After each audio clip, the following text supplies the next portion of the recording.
Operation Sindoor நடவடிக்கை இன்னும் முடியவில்லை என அமைச்சர் ராஜ்நாத் சிங் தெரிவித்திருக்கிறார். இது தொடர்பான முழு விவரங்களோடு இணைகிறார் நமது செய்தியாளர் ரமேஷ்குமார். வணக்கம் ரமேஷ்குமார், இது தொடர்பான முழு விவரங்கள். ஆபரேஷன் சிந்தூர் இன்னும் முடிவடையவில்லை. இதுவரை நடந்ததெல்லாம் வெறும் ட்ரெய்லர் மட்டும்தான். நேரம் வரும்போது நாங்கள் முழு படத்தையும் காட்டுவோம் என பாதுகாப்புத்துறை அமைச்சர் ராஜ்நாத் சிங் தெரிவித்திருக்கிறார்.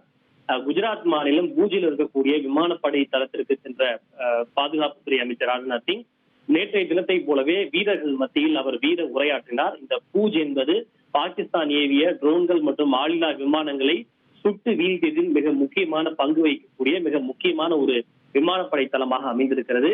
இங்கு சென்று பேசிய பாதுகாப்புத்துறை அமைச்சர் ராஜ்நாத் சிங், சர்வதேச நாணய நிதியமான IMF பாகிஸ்தானுக்கு சுமார் $1 பில்லியன் கடன் உதவி வழங்கியதற்கு தன்னுடைய அதிருப்தியை அவர் பதிவு செய்தார்.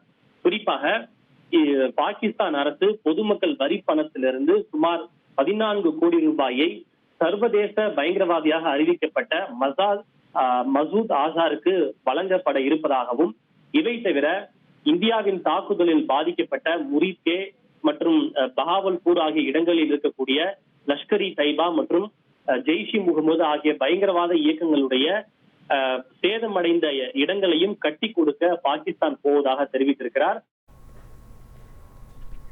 உங்கள் விவரங்களுக்கு நன்றி ரமேஷ்குமார்.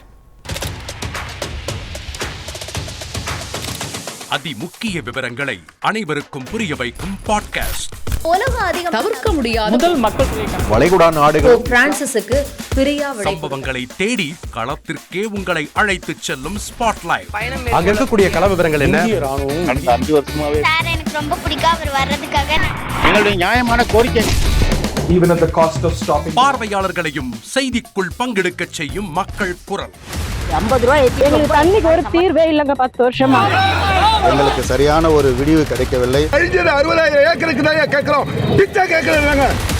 புத்தம் புதிதாக வித்தியாசமாக பாகிஸ்தான்லயே 4 இடம் என்ன படிக்கலாம்ன்றதுல பேரண்ட்ஸும் என்கரேஜ் பண்ணணும், ஸ்டூடெண்ட்ஸும் தேர்வு செஞ்சு. எனக்கும் சீமானனுக்கும் பெரிய வித்தியாசம் இல்லைங்க. ஒரு பாயிண்டா சொல்லணும். உங்களுக்கான தலைவர்களை பொழுதுபோக்கு தளத்தில் தேடாதீர்கள், போராட்ட களத்தில் தேடுங்கள். அனைத்தும் உங்களுக்காக. எப்போதும் இணைந்திருங்கள் தந்தை டிவியுடன்.